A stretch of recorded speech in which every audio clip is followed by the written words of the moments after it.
नमस्कार विद्यार्थी मित्रांनो, आज आपण BA भाग 2 सत्र 3 मधील पेपर क्रमांक 3 जो आहे भारतीय राजकीय प्रक्रिया या पेपरमधील जो एक अत्यंत महत्त्वाचा भाग आपणाला अभ्यासायचा आहे तो म्हणजे भारतातील पक्षपद्धती आणि विशेषतः राजकीय पक्षपद्धती आणि त्याची असणारी जी काही वैशिष्ट्ये आहेत त्याच्या संदर्भामध्ये आपणाला यामध्ये माहिती घ्यायची आहे. लोकशाहीमध्ये राजकीय पक्षांना महत्त्वाचे स्थान असते. कायदेमंडळाच्या निवडणुकीमध्ये ज्या राजकीय पक्षाला बहुमत प्राप्त होतं त्या राजकीय पक्षाची सत्ता ही त्या देशामध्ये येत असते आणि त्यामुळं प्रत्येक लोकशाही देशामध्ये आपल्याला वेगवेगळ्या प्रकारच्या राजकीय पक्षपद्धती असलेल्या दिसून येतात. आता काही ठिकाणी एक पक्ष पद्धत आहे, काही ठिकाणी द्विपक्षीय पद्धत आहे, काही ठिकाणी बहुपक्ष पद्धत आहे. मात्र ज्या ठिकाणी एक पक्ष पद्धत आहे त्या ठिकाणी लोकतंत्रात्मक शासन पद्धती असलेली आपल्याला दिसून येत नाही.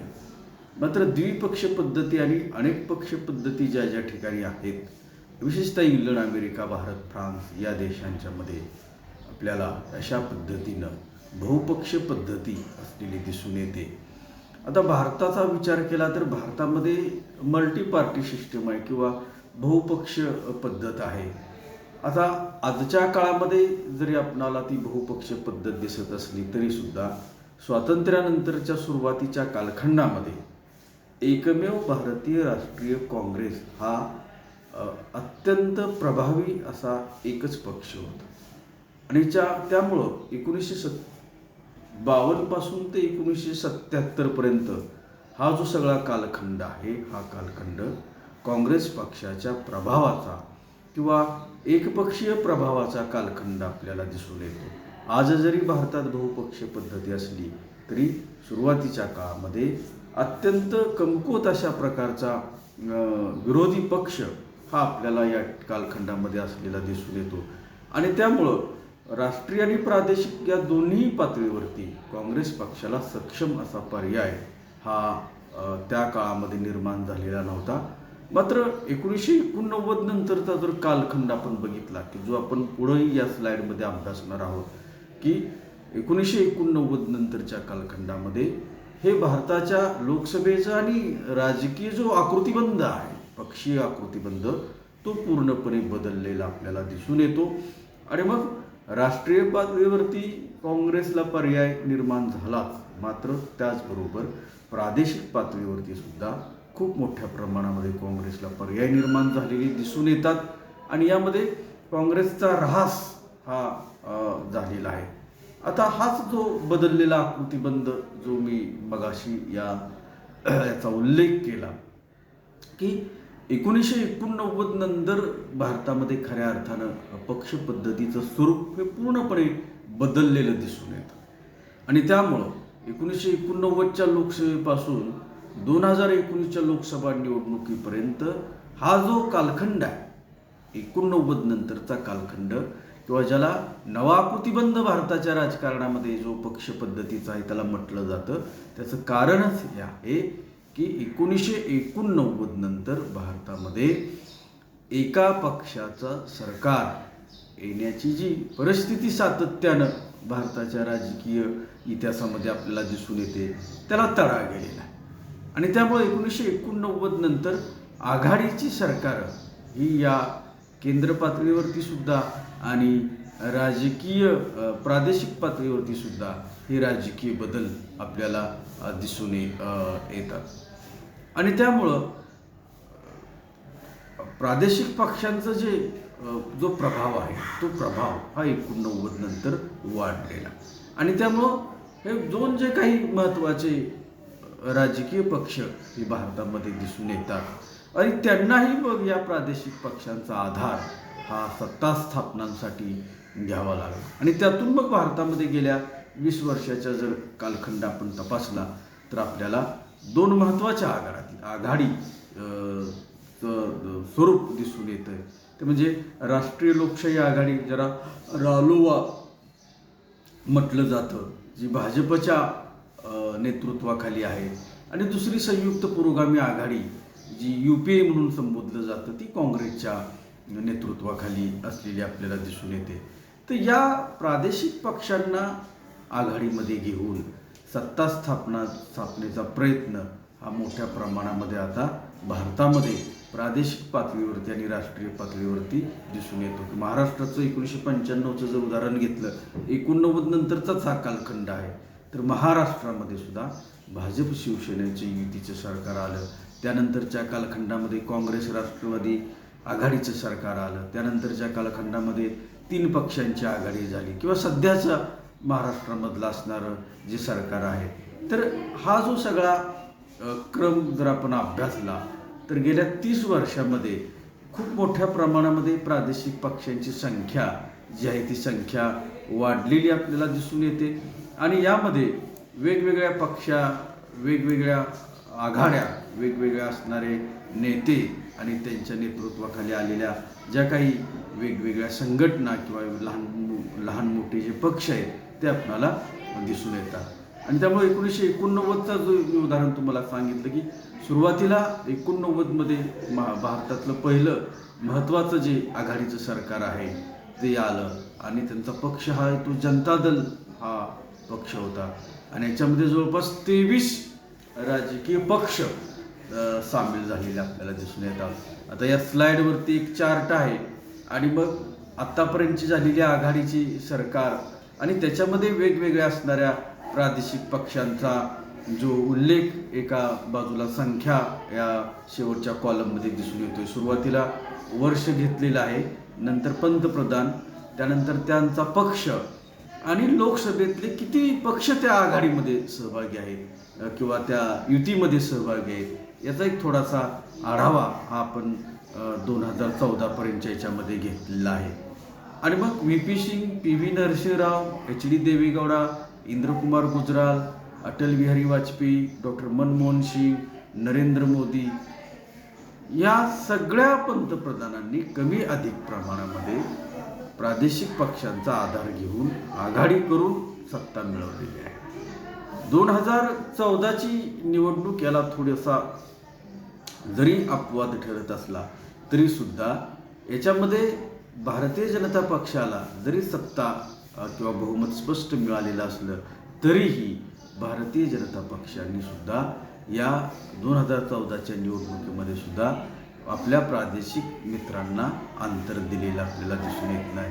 2019ला सुद्धा भारतीय जनता पक्षाला लोकसभेमध्ये स्पष्ट बहुमत मिळालं, तरीही NDA या आघाडीच्या नेतृत्वाअंतर्गतच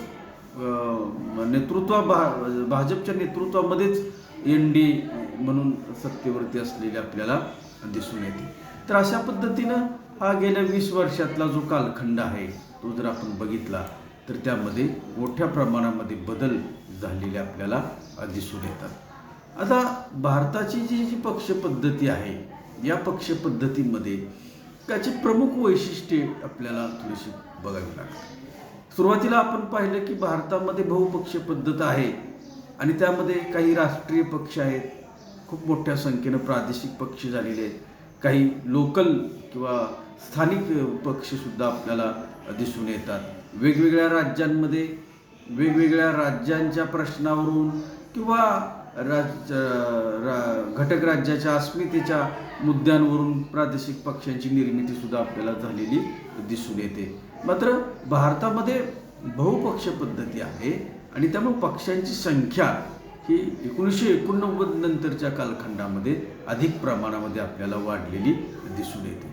दुसरं आहे ते म्हणजे प्रबळ विरोधी पक्षाचा अभाव हा सातत्यानं आपल्याला भारताच्या राजकारणामध्ये दिसून येतो, आणि त्यामुळे सत्तारूढ पक्षाच्या कार्यावर अंकुश ठेवण्यासाठी सक्षम विरोधी पक्ष जर नसेल तर लोकशाही मूल्यांची जोपासना होऊ शकत नाही. आणि सुरुवातीच्या काळामध्ये काँग्रेस पक्ष प्रभावी होता किंवा शक्तिशाली होता, आणि त्या काळामध्ये काँग्रेसच्या चुकीच्या ध्येय धोरणांना किंवा सरकार म्हणून सरकारच्या ज्या काही चुकीची ध्येयधोरणं असतील तर त्याला विरोध करण्यासाठी सक्षम असा विरोधी पक्ष नव्हता. किंवा आताच्या काळामध्ये जर आपण पाहिलं तर भारतीय जनता पक्ष मोठ्या प्रमाणामध्ये बहुमत घेऊन लोकसभेमध्ये सत्ता देशावरती गाजवतोय. परंतु काँग्रेसची अवस्था ही त्याच कालखंडासारखी झालेली आहे की ज्या कालखंडामध्ये काँग्रेस हा सक्षम होता, बलवान होता. तर हा एक मोठा मुद्दा हा भारतीय पक्ष पद्धतीमध्ये वैशिष्ट्यामध्ये आपल्याला सातत्यानं दिसून येतो. किंवा पक्षनिष्ठेचा अभाव. लोकशाहीमध्ये पक्षीय राजकारणाला मोठ्या प्रमाणामध्ये महत्त्व आहे आणि भारताच्या पक्षपद्धतीमध्ये एक काही जसे चांगल्या गोष्टी आहेत तशा काही दोषसुद्धा आहेत. आणि त्याच्यामध्ये एक सगळ्यात महत्त्वाचा दोष म्हणजे आपण ज्या पक्षामध्ये काम करतो, ज्या पक्षामध्ये आपण कार्यकर्ता म्हणून त्या ठिकाणी कार्य लोक करतात, तर बऱ्याच वेळेला काही कारणावरून पक्षामध्ये पक्षांतर्गत मतभेद होऊ शकतात, वैचारिक मतभेद होऊ शकतात.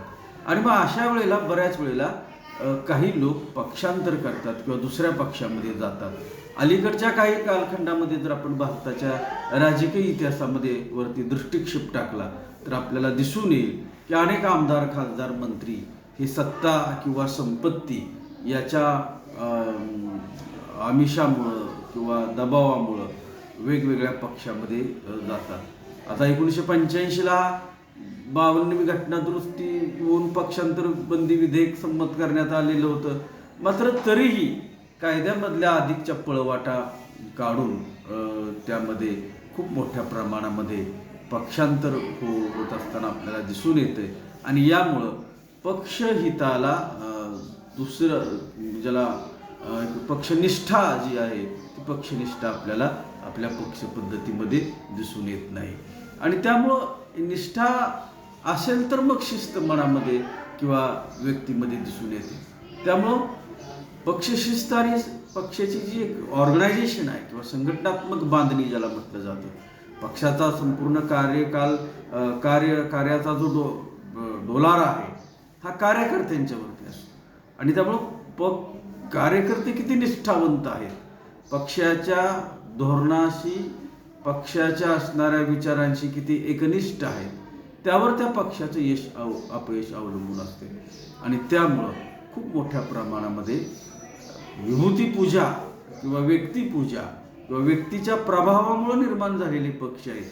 आणि त्यामुळं संघटनात्मक बांधणी किंवा पक्षाची शिस्त या ज्या गोष्टी आहेत, या ज्या 30 वर्षापूर्वीच्या राजकीय पक्षांच्या मध्ये थोड्या बहुत प्रमाणामध्ये दिसून येत होत्या, त्या आता दिसून येत नाही. आणि त्यामुळं पक्षाची धोरणं ही सांगण्यासाठी वेगळी आहेत. घोषणा किंवा आकर्षक अशा पद्धतीचे जाहीरनामे आपल्यातले राजकीय पक्ष करतात. निवडणुकांच्या मध्ये बऱ्याच वेळेला खूप मोठ्या आकर्षक अशा घोषणांची, आश्वासनांची खैरात केली जाते. मात्र प्रत्यक्षात ज्या वेळेला सत्तेवरती पक्ष येतात त्यावेळेला यांच्या या कृती आणि व्यवहारामध्ये थेअरी आणि प्रॅक्टिकल या ज्या राजकीय पक्षांचा आहे याच्यामध्ये तफावत आपल्याला दिसून येते. आणि त्यामुळं स्वातंत्र्यानंतर अशा खूप लोकप्रिय घोषणा कायदे करण्याच्या किंवा इतर काही योजना राबवण्याच्या सवंग अशा प्रकारच्या घोषणासुद्धा घोषित झालेल्या दिसून येतात. मात्र प्रत्यक्षात कृती मात्र झालेली आपल्याला दिसून येत नाहीत. आणि याला कमी अधिक प्रमाणात सर्वच पक्ष जबाबदार असलेले आपल्याला दिसून येतात. आता अलीकडच्या मगाशी आपण पाहिलं की प्रादेशिक पक्षांचं प्राबल्य ही खूप मोठ्या प्रमाणामध्ये भारतामध्ये वाढलेलं आहे. प्रत्येक प्रदेशामध्ये एक प्रमुख पक्ष आहेच आणि इतरही काही प्रादेशिक पक्ष किंवा स्थानिक पक्षसुद्धा झालेले आपल्याला दिसून येतात. पंजाबमध्ये जसं अकाली दल आहे, महाराष्ट्रामध्ये शिवसेना आहे किंवा पश्चिम बंगालमध्ये तृणमूल काँग्रेस आहे, आंध्रामध्ये तेलुगू देसम आहे. तर प्रत्येक राज्यामध्ये हे प्रादेशिक पक्ष आता आपल्याला वाढलं, त्याची संख्या ही मोठ्या प्रमाणामध्ये वाढलेली आहे. प्रादेशिकता हा जेवढा सवंग किंवा अतिशय लोकप्रिय पक्षाच्या दृष्टीने जरी मुद्दा असला तरीसुद्धा यामुळं राष्ट्रीय एकात्मतेला बऱ्याच वेळेला किंवा तो पूरक ठरत नाही किंवा राष्ट्रीय एकात्मेला तडा जाण्याच्या काही गोष्टी या आत्यंतिक प्रादेशिक वादामुळं निर्माण झालेल्या सुद्धा आपल्याला दिसून येतात आणि त्यामुळं प्रादेशिकवाद किंवा प्रादेशिकतेला किती बळ दिलं जावं याचा थोडासा अंदाज हा राजकीय पक्षांना अजूनही आलेला दिसून येत नाही आणि त्यामुळं खूप मोठ्या प्रमाणामुळे राष्ट्रीय एकात्मतेला तडा जाण्याच्या सुद्धा किंवा भाषा सीमावाद असे काही प्रश्न हे नव्याने निर्माण होण्याची शक्यता सुद्धा भारतामध्ये होण्याची शक्यता आहे आणि भारतासारख्या बहुधर्मीय बहुजातीय बहुप्रादेशिक राष्ट्रासाठी हे अत्यंत घातक असलेलं सुद्धा आपल्याला दिसून येतं. दुसरा जो एक अत्यंत नकारात्मक अशा पद्धतीचा एक आपल्या राजकीय पक्ष पद्धतीमध्ये मोठ्या प्रमाणामध्ये जो एक मुद्दा चर्चेला जातो सातत्यानं तो म्हणजे धर्मांधतेचा किंवा जातीय राजकारणाचा आणि त्यामुळं धर्मवाद किंवा जातीय राजकारण हे भारताच्या पक्ष पद्धतीमधला एक नकारात्मक अशा पद्धतीचा मुद्दा आपणाला दिसून येतो आणि त्यामुळं भारत हे जरी धर्मनिरपेक्ष राज्य असलं तरीसुद्धा बहुतांश राजकीय पक्ष निवडणुकीच्या कालखंडामध्ये विशिष्ट धर्माच्या आणि जातीच्या नावावरून मतदानाचे आवाहन करतात आणि यामुळं मोठ्या प्रमाणामध्ये सामाजिक तेढ निर्माण होण्याची शक्यतासुद्धा यामुळं निर्माण होते आणि त्यामुळं भारतासारख्या धर्मनिरपेक्ष राज्यामध्ये अशा प्रकारचा धर्मवादाचा किंवा जातीवादाचे मुद्दे निर्माण करणे भारताच्या एकात्मतेच्या दृष्टीने अत्यंत धोक्याचं आहे. आता असे जे काही मुद्दे आपण या ठिकाणी भारताच्या पक्ष पद्धतीच्या संदर्भामध्ये अभ्यास केले आहेत हे अत्यंत महत्त्वाचे आहेत आणि आजच्या कालखंडामध्ये ही जी पक्ष पद्धती आहे ही पक्ष पद्धती एक निकोप अशा पद्धतीनं होणं महत्त्वाचं आहे. त्यासाठी निष्ठावंत आणि सेवाभावी कार्यकर्त्यांची अत्यंत निकड असते. विशिष्ट तत्त्वज्ञानाची बैठक असणारे आणि निश्चित ध्येय धोरणांची कार्यवाही करणारे राजकीय पक्ष निर्माण होणे गरजेचे आहे कारण की संसदीय लोकशाहीमध्ये राजकीय पक्ष हा अत्यंत महत्त्वाचा घटक आहे आणि संसदीय लोकशाही जर यशस्वी करायची असेल तर त्याच्यासाठी राजकीय पक्षसुद्धा स्थिर भक्कम आणि एक निश्चित अशा धोरणावरती मार्गाक्रमण करणारे असले पाहिजेत तरच खऱ्या अर्थानं लोकशाही यशस्वी होऊ शकते. अन्यथा भारताच्या लोकशाहीसमोर सुद्धा जी काही आव्हानं अलीकडच्या काळामध्ये उभी राहिलेली आहेत जी आपण पुढच्या व्हिडिओमध्ये पाहणार आहोत त्यालासुद्धा भारताच्या राष्ट्रीय एकात्मतेला तडा जाऊ शकतो आणि त्यामुळं जर राजकीय पक्ष स्थिर चांगले आणि चांगल्या विचारांचे आणि भारतीय संविधानाच्या धर्मनिरपेक्षतेच्या तत्त्वज्ञानाला सुसंगत अशा पद्धतीने जर विचार मांडणारे असतील तर भारताची लोकशाही ही चांगल्या पद्धतीनं यशस्वी होऊ शकते. धन्यवाद.